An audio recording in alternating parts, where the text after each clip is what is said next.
Well, tubers, tubettes, and my favorite group, the crazy people. Hey, I just want to give you guys a shout out. There's been a great big uptick in new subscribers recently. So I just want to tell you that I appreciate you and I want to welcome you to the Old Dog family, as well as those that have been with me for a long, long time. You guys are all really, truly appreciated. Well, this is a video I have wanted to do for the longest time. And finally today I was blessed and I encountered a young man by the name of Arron, who is only 32 years old and was a full-blown, and still is, alcoholic. He's a recovered alcoholic. And if you hang in there, he's going to tell you the story of how it began, what happened during the time period that he was under the influence, and how he eventually came to grips with his addiction and how he manages it now. And I know that there's a lot of guys at home that may have a kid, I know I do, the same age of Arron, he's 32, that are in the same grips, and how the parents can deal with the worry, the frustration, and the grief that addiction brings into a family. So in just a second here, we're going to introduce you to my new friend, Arron. Alrighty, well, as I said in the introduction, I am here with my new friend, Arron. And Arron, you are 32 years old? Yeah, 32, yeah. You travel in Asia? And what else are you? I guess I'm an alcoholic. You're an alcoholic. Yeah. Let's talk about alcoholism and your generation and drug use. And give me a little bit of your backstory. When did you start drinking and using?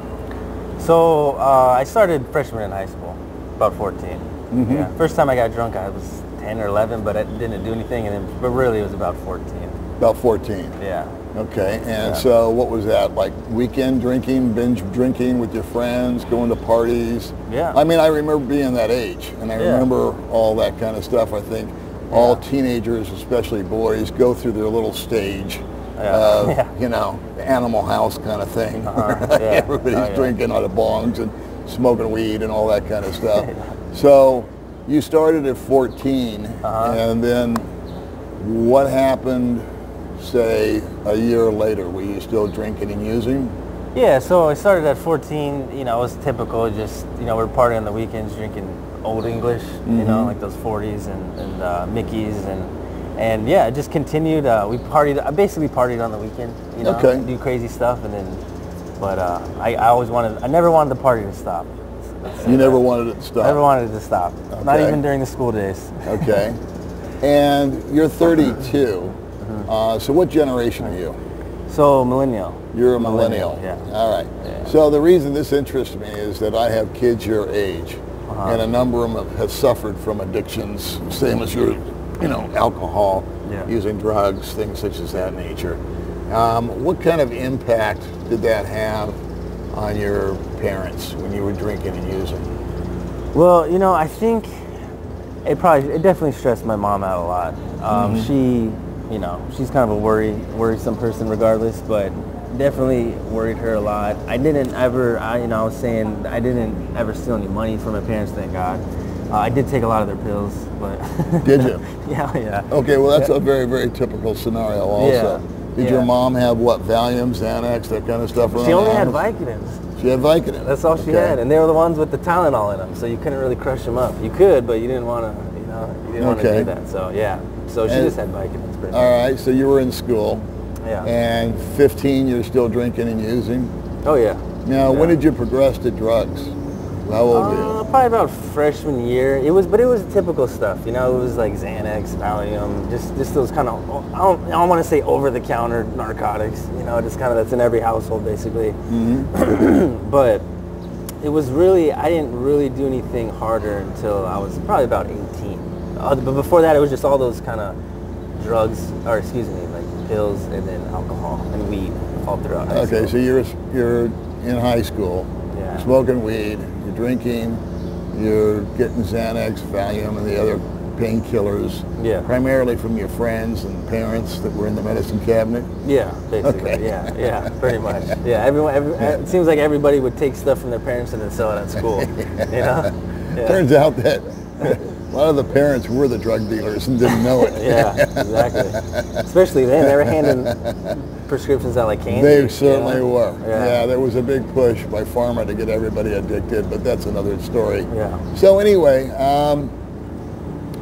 you were 16 years old. What was going on then? How were you getting into harder stuff, or when did it really get to a point of addiction?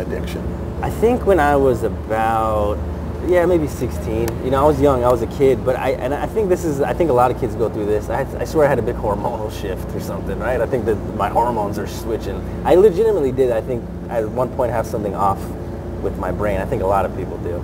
Okay. But yeah, when I was about 16, some stuff happened, and I just wanted to be drunk all the time. I wanted to be wasted all the time. Every day after school, we'd do beer runs.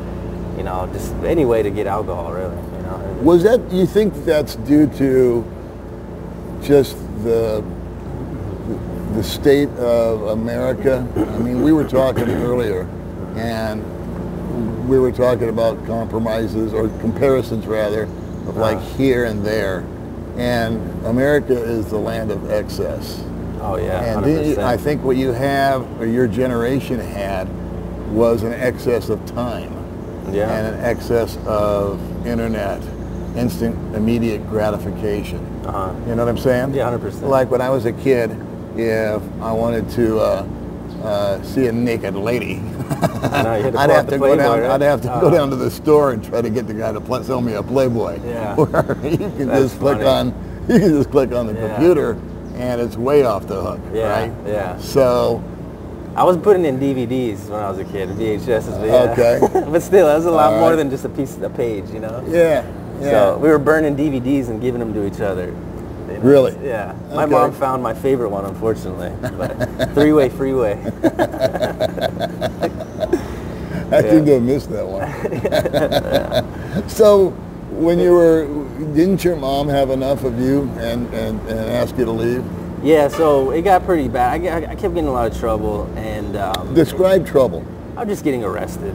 You know? Oh, so you were getting arrested, and arrested for what? Were you like petty theft, or drunk in public, or drunk driving? Or? Yeah, petty theft. It's just where I lived in Tucson, so where I was at, it was kind of obvious when kids were doing stuff. You know, so yeah, it was just that. And it wasn't a ton. It was just a couple times, but my mom saw where it was going. You know, and basically she was just, and by the way, I'm the youngest of 3 boys. Okay. So by the time she got to me, she was just had enough. So she was like, all right, you're gonna go live with your dad now. So. And you were how old? 16. 16. Yeah. So what happened? Did your dad live in Tucson also? No, he lived in Seattle. He lived in Seattle. From Tucson, but yeah, he lived in So Seattle. you moved to Seattle when you were 16. Yeah. So funny. What happened with Dad? Basically, he kind of cracked the whip, so to speak.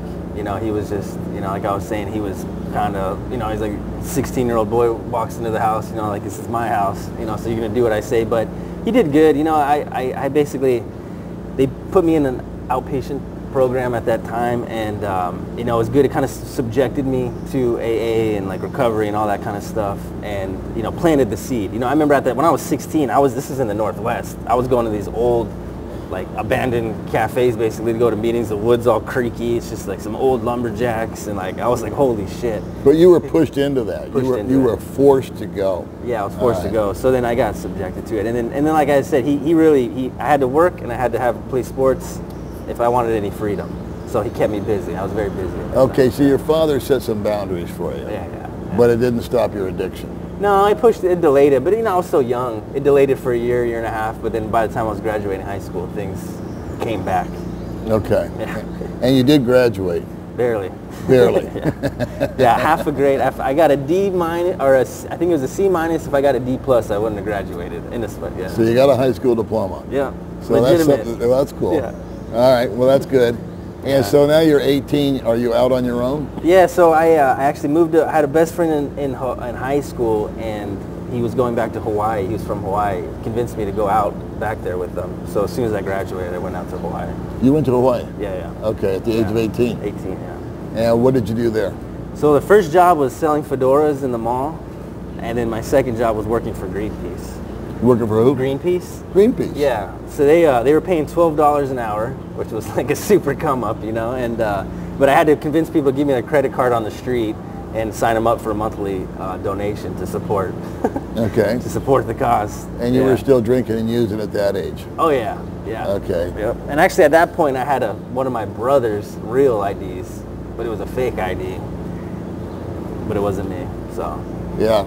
Addicts are some of the most creative people on the planet. Yeah. And you'll do anything to feed and nurture that addiction. Oh yeah. It becomes primary in your life. Yeah. So when did you start getting into the harder stuff? Did you ever get into opiates or heroin or cocaine or any of that kind of stuff? Did your alcohol and all that progress to harder drugs? Yeah, so 18. When I was 18, I had gone back to the States. I was back in Arizona actually, and my coworker, I don't know if anyone knows the comedian Sinbad. This guy looked exactly like Sinbad. Okay. and he was my coworker. And he also was a barber. Sinbad was your coworker? Yeah. So things went from Sinbad to sin worse. But I'm telling you, this guy looked identical to him. That's what we called him. We called him Sinbad. Okay, it wasn't the Sinbad. No. Okay. He just looked like him. Looked like him. Yeah. So, but anyways, he gave me a Perk 30, those blue Percocets. Mm-hmm. They called them blues then, but they are the Percocet 30s. And yeah, he gave me a sample, so to speak, and that's kind of what started it off, you know. So he gave me a couple ones, and at that time you could get them pretty cheap, actually, in Tucson, Arizona. So I could get them for like $8 or $9 a pop, which was cheap then, you know. And so when you were working, were you like living with a bunch of guys or something? I mean, I got to figure you didn't live in a big house or anything. No, at that point I was living with one of my friends. I lived with one of my brothers when I first went back, and then I moved in with one of my friends. We were staying by the University of Arizona. Mm-hmm. Yeah. Okay. So, yeah. $400 a month I was paying. So you were paying $100 a month? No, 400. 400. Yeah. Okay. And how much a month were you making? Were you making $12 an hour or something like that? No, then I was making $7.55 in Tucson. It was minimum wage. That's why I was saying before when I was in Hawaii, I was making $12 an hour. That was a lot. So I was making it was like $7.55 or $7.86. So how do you feed your habit? I mean, if you're moving on to Percocets or whatever it was you were doing, did you get into the oxycodone issue and heroin and all that? So I worked a lot. And it was a slower progression. And I'm telling you, Tucson, especially in like 2010, is like the cheapest city for drugs because the border's right there. Okay. You could get a gram of, you know, I don't know if I should say this, but back then you could get a gram of heroin for like $20. Okay. Which is just like ridiculous, you know. I mean, it was like the nasty stuff, the black tar stuff, but still, you know. So, yeah, I worked a lot. At one point I had a few jobs, and I was young, and I had a bunch. I still am young, but I was really young, and you have a bunch of energy, so I was just working like a. Do you think that this issue and this problem is really prevalent among people your age, or are you the exception? No, I don't think I'm an exception. I think it's definitely a lot more prevalent, but I forgot what the numbers are. But it's not. Average people aren't like that. Okay. But there's definitely probably more. If you were just look at numbers over the years, I would say probably more. So when I look at the news and I see the people coming over the border, and every other newscaster will say, oh, and they're bringing a load of fentanyl with them. Yeah. And fentanyl this and fentanyl that. Yeah. Then they show you pictures of all the homeless people in San Francisco or wherever. Yeah. Do you think that's overblown? No, it's clickbait though, and that's what gets the views. It's sensationalized, but it is the truth regardless. But no, like I was saying, it's a small percentage that they hone in on 100%. You know, okay. So even for instance for me, so Seattle got really bad, right? And my brother that lives there was even telling me I had gone back last year. And I was thinking it was just going to be like Zombieland, you know? But surprisingly, and thank God, I'm happy they did it, they cleaned it up a lot. You know? It wasn't nearly as bad as, they really cleaned it up. So I was like, thank God, why wouldn't they? This is a beautiful city, you know? Yeah. So, yeah. Something I've learned over the years is you have to just take whatever you see on the news and really put some filters on it. Because they, like you said, they will zone in on something if it's sexy or if it's clickbaity or if it's something that, you know, they blow up out of proportion. but I still think that there's a major problem. Yeah, now, I agree. do you think that your generation has the biggest problem as opposed to guys that are older than you or those that are in their tweens right now, their 20s? I think so, yeah. So you think you're the generation that's had the drug issue? Biggest. Oh, no, I think the next one's probably going to be worse. Really? I mean, I'd imagine. I don't, you know. Okay. Just because, yeah, I mean, people are just getting so lost. Why? What is it with young people? What's happened to young people? Well, for one, you know, it's the economy's so strong. You know, it's funny because a lot of people, like in the Philippines, they'll be like, I can't believe people move out of their house. I can't believe they're not so connected to their family. It's like, well, when you I think if you took any country and put them in the American economy, the similar things are going to happen culturally. It's just the economy's too damn good. People have to be, don't have to be, but if they're not independent, something's wrong with them. Okay. Right? So I think it just, over generations, it just breeds just less dependence on people. But I think we've gone too far. We don't depend on people enough, you know, because we're still animals. We still need that pack mental health, so to speak. Understood. Sense of community. Yeah, so having each other's back. Yeah. You know, family first, all that. Yeah. Do you feel that that's dissolved? Oh, 100%. Or diluted? Yeah, definitely. Even with me, you know, I mean, I'm always thinking about it too. I'm like, man, I was just talking to my mom earlier, and I was like, she's like, I feel like I haven't seen you in forever. And I'm like, yeah. And it's by choice. Yeah. You know, and it's like, and I have a great relationship with my mom. I want to see her, but, and it's just something innate. I mean, we're humans, you know, as my mother. I literally grew in her body. So sure. I think just at a primal level, just subconscious, when we detach in ways like that, it becomes weird in other parts of our life that we don't realize. So what happened when you were introduced to AA and you were introduced to rehab and all that?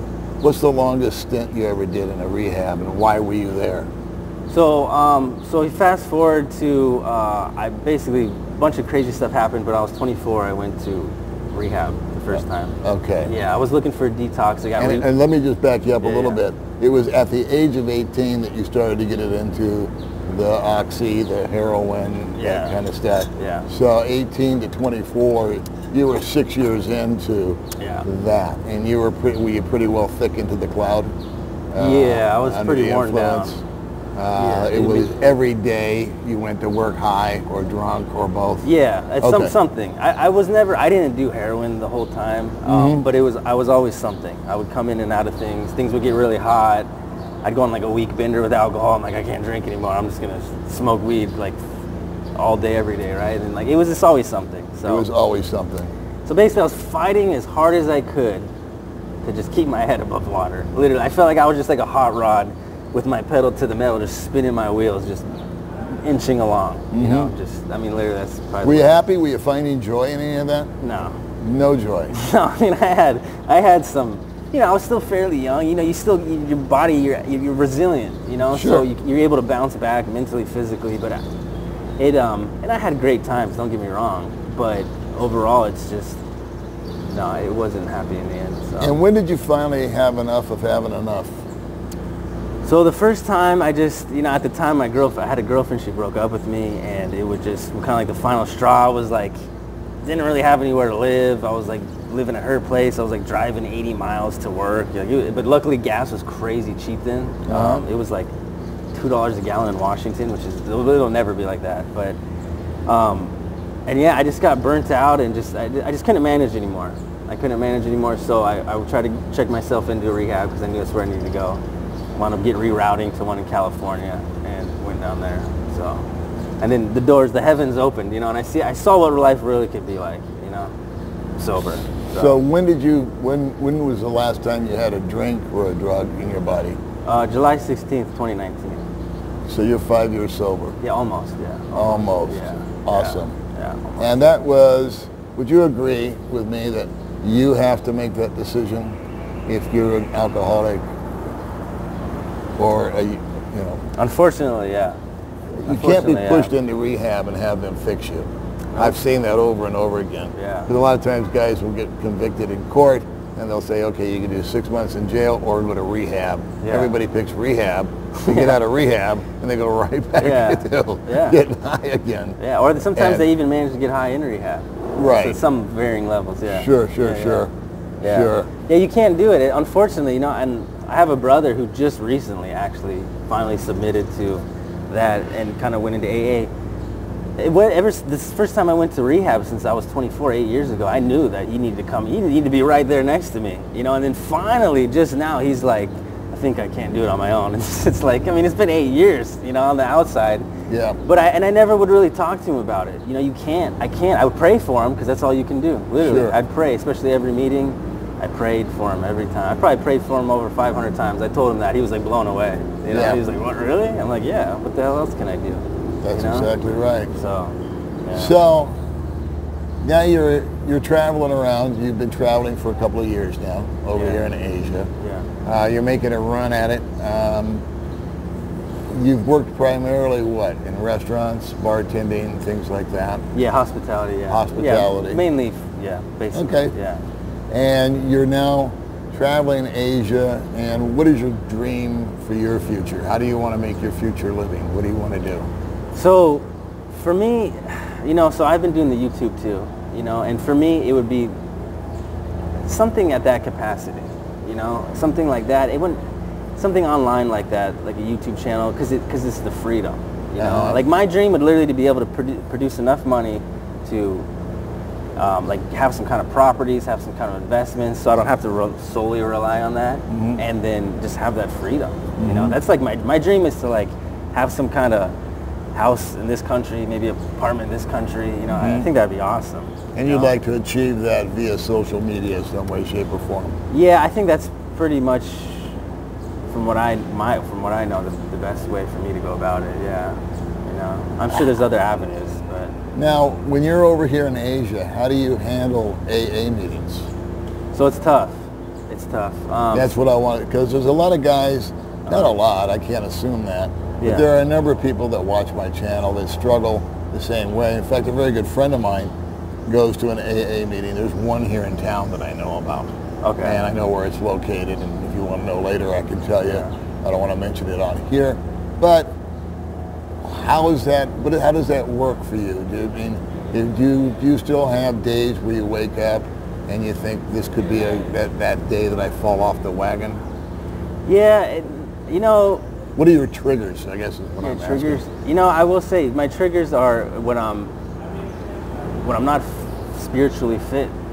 You know, I mean, that's just what it is, like in the program. I mean, it's when I'm not praying, when I'm not meditating, when I'm isolating, when I'm not talking to other guys in the program, when I'm thinking my own thoughts and not putting them out, you know, and allowing myself to digest what's going on is when things start to get wonky. And but yeah, as far as the meetings, it's difficult. You know, they have online now, so that's a big thing too. But for guys that are coming here? Yeah. I would just say, if you are in the program, make sure you got good connections. You got people that you can call on the phone all the time, check up on. Definitely make sure you're praying and meditating. I mean, basically everything you know you're supposed to do, just you really have to do it here. I think you'll be okay. Okay. Yeah. And you stayed in Vietnam. You told me earlier that you stayed in Vietnam for what, 6 months? Yeah, 7. Yeah. 7 months. Yeah. And one of the primary reasons you liked about Vietnam was what? The AA there. Yeah. So yeah, they had a really good AA set up in Vietnam. It was pretty good. It was pretty dang good. They have a strong expat community there that Okay. just is in the AA there. And they have enough travelers coming through there to where it kind of keeps it fresh enough. But yeah, it was pretty good. It was good for me. And what other countries have you visited? You were in Malaysia, right? Yeah, I was in Malaysia. And how long were you there? I was in Malaysia, oh God. Total about a month. I've been there twice, yeah, about a month, yeah. Did you seek out AA or anything like that there? Not in Malaysia, I was just going online. I went in Singapore. Singapore was pretty good. Yeah. Okay. So, yeah. Thailand's great too. Thailand. How long were you in best. Thailand? So total, I've been in Thailand for about a month too. Okay. Over the years, about a month, maybe 5 weeks. The Bangkok Club, I forgot the name of it, is great. Okay. It's really good. They got meetings twice a day there. I mean, it's like a real club. They got like a refrigerator full of soda water and drinks and coffee and biscuits, and yeah, it's the real deal there. That was great. Yeah. And you find that gives you the strength to keep on keeping on, staying sober. Oh, 100%. Okay. It not only gives me the strength, but it gives me the right frame of mind, you know, because it gives me the proper thinking, just with everything. You know what I mean? It really enlightens me. It makes me think right. It makes me want to do the right thing. It just makes me a better human being. I mean, it's just, you know. Has traveling to Asia or abroad, has that helped you? Has that given you an outlook on life? I mean, when you came over here and discovered how other people live? In other words, you left the land of plenty, which is America, the buffet, right? Where you can get anything, everywhere, at any time, and there's always plenty of it. And you come over here to a land that's much more austere and simple. Did that work on your brain or your psyche or your attitude at all? Oh yeah, 100%. Yeah. Really? Oh yeah. Attitude check or attitude adjustment. Yeah. Oh yeah. I mean, at first it's super frustrating, right? Yeah. I mean, it's just like, you're just like, holy shit, just give me my coffee. What are you doing? You know, like, so, but, like, you're at work right now, you know? So, but yeah, what it is I think some things in America are good the way they are, right? As far as the efficiency and things. But what it has done is it's crossed over in our expectations just on like what life should be, right? So it makes people less patient, more irritable, less happy, I think is what it comes down to, you know? It basically evolves into lack of less happiness. I think that there's a lack of challenges in America. It's to some degree. Yeah. We're here, just the simplest thing can turn into an all-day event. Yeah. You know? Yeah. Right? Yeah. I mean, just trying to buy something or find something or communicate what you want and all that. It turns sense into of accomplishment. You go home, it's like, wow, man, I was able to get a pot roast today. That was awesome. Well, Took 6 hours, but we got it home. That's true. So if you think that guys, you know, younger people like yourself, as opposed to just old fogies like me that are getting their retirement check and come over here to stretch a buck, do you think that this would be a healthy thing for them, addict or no addict? I mean, just, you know, no problems, but just to come over and see how the proverbial other half lives? Yeah, I think definitely if you're I'll ask first, if you're an addict, I think it can be if your stuff's in check, if it's in order. I mean, and then you're the only person you know deep down if that's the case. You know, you got to be honest with yourself. If it's not, I think you can get to that point and come over here. And I think someone's got to really ask their motives. You know, like what's really the motive? You know, and myself too. I'm like, what's really my motives here? And because if it's not good, you're not going to be happy here. You know, so that's fine. You can come here, but remember, you're not gonna. You have a bad motive, you're not going to be fulfilled. So I think another thing too is I think people really, and like everybody says, that people really got to try to spend as much time as they can out here. You know, and because I think a lot of people are lonely. You know, because coming here too, I'm lonely right now, to be honest. You know, and even though I know like with dating and all that kind of stuff, the potential, but it's lonely on your own, especially traveling, and you know that loneliness doesn't necessarily, it gets filled from another person, but you know, I don't want to be some preacher, but it's a lot of it's spiritual. You know what I mean? Well, that's your thing. Yeah. And I totally understand where you're coming from, because leaning back, my spirituality walked me through many, many dark times also. Yeah. So I totally understand where you're coming from. Yeah. Not everybody's going to agree with that, but that's okay. Yeah. So you feel that a young person coming over here, they would find a benefit no matter what? Potentially. Potentially. I think it just depends on the person. If you're coming over here just think it's going to be like one long vacation, then I don't think it's going to be good. You know? I think there could be a negative side also. If you come over here with an alcohol or drug issue, drugs not so much, but you can really feed your habit over here cheap. Especially when it comes to drinking. Oh yeah, so you mean someone that's also active? Yeah. Oh yeah, no way. Yeah. So this could be the end of them. Oh, 100%. Whether you do something blacked out that they put you in prison for, you know, they don't mess around with that. You know, a guy got shot up in Cebu like a month ago or whatever, right? He died. But yeah, I mean, you just don't know. Man, you just can get yourself in some sticky situations, you know. So all the stuff that you did while you were under the influence, what would be your biggest regret? My biggest regret? You know, I'm lucky. I didn't really do too much so to speak, right? I never really I never got a DUI, which is just a miracle. I mean, holy crap. I mean, I can't remember how many times didn't even know how I got home. I drove home, you know, blacked out. I blacked out, woken up and came to in other cities, like 100 miles away, driving myself. Right. So I never gotten a DUI or anything like that. Honestly, I would say all the time and money I wasted. Time and money. Yeah, okay. I would say, because I really grinded hard for my 20s working that entire time. Yeah, I remember one year I made almost $70,000. I was working in restaurants. I had worked at 2 restaurants, and I was doing my taxes, and I had 0 to show for it. Literally nothing. And I remember I was talking. I'm like, dude, I made 70 grand last year. I don't have shit. Yeah. You know. Yeah. And like, and so that, I mean, if I saved all that money, put it in investments or whatever, I could have a couple houses by now. To be honest, you know. I mean, who the hell knows? But watching the channel right now might possibly be just one guy, and that's all it really takes. That is my age and has a son or a daughter your age, and doesn't know where she or he is, and knows that they're drinking and using, and is at home fraught with worry and stress. Yeah. What word of encouragement could you give that man or that woman that is in that situation? Yeah, you know, it's tough because my brother, like I said, he was messed up. He's been messed up. And, you know, he just told me, too, he OD'd at one point. Luckily, his girlfriend is a nurse, and she literally resuscitated him. So if she wasn't there or she wasn't a nurse, he probably would have died. And I will say that, unfortunately, there's just nothing you can do about it.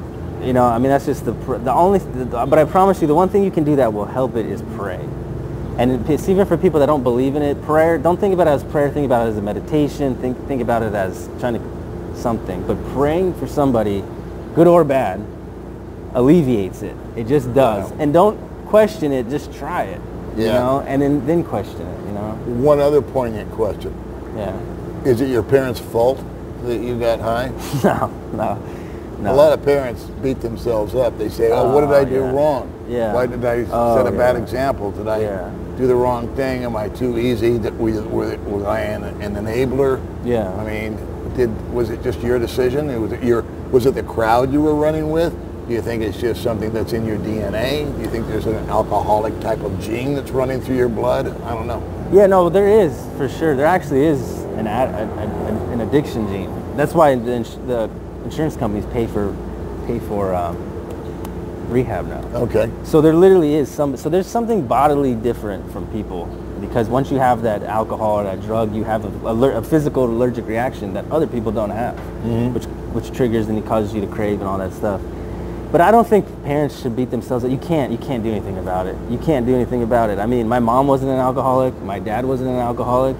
Now, it wasn't the best situation, but you know, they provided. They let me stay in their house. They fed you. They sheltered you. Yeah, they sheltered me. They gave you a ride to school. Yeah. They asked you how to go at school. Well, not that, but yeah, my dad wasn't asking that, but he gave me a ride to school. You know? Okay. And he did what he had to do, and so yeah, there's nothing that anyone can do, unfortunately. And I think a lot of people beat themselves up. And trust me, the people that are doing it are probably thinking the same thing, and they feel just as guilty.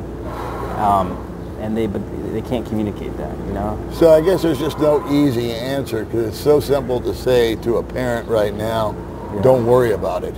But actually the answer is try not to worry about it, because you have no control over it. Yeah. And worrying doesn't do any good. It just takes your head and spins it. Yeah. Believe me, I spent many sleepless nights now waiting for that phone call from the lieutenant saying, you know, Mr. McGill, we've got your son here, or worse, you know. And I, like you, spiritually just said, you know what, I give this problem to you. Yeah. And it was God. Yep. And I said, you take it, because the problem's bigger than me, but you're bigger than the problem. Yeah, so just take it. And it felt like 50 kilos was lifted off my shoulders the minute I said that to myself. Yeah. And I started to lower my blood pressure at that time. Yeah. So anyway, Arron, let's tell them about your YouTube. Your YouTube, you say, is a little bit discombobulated. You're still trying to navigate that. Okay, I can dig it. Yeah, wide-ranging.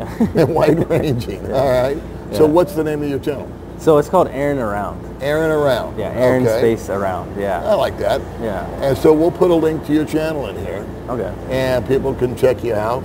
And if you like, do me one solid. Yeah. Will you keep an eye on the comments? Because I don't filter my comments. Okay. And if someone makes a comment or asks you a question, would you be kind enough to respond to it? Oh, yeah. Okay. 100%. Yeah, well, I'm horrible at doing my comments. It's hard, yeah. I'm still answering all my comments, but I don't have nearly as much traffic as you do, yeah. So, but I had a video that had 500 comments, and I answered all of them. God bless you. Or 300, yeah. God bless you. I didn't want to anymore, yeah. So that was, I think, the reason I asked that's the first time I've ever asked that of anybody on video. Okay. If they're still with us after 30 minutes.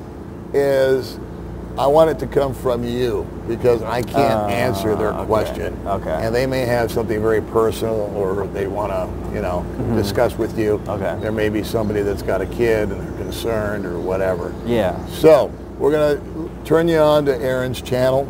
I want to thank Arron for coming on and being so candid and being so open and sharing this with him. I want to congratulate him on his 5 years of sobriety.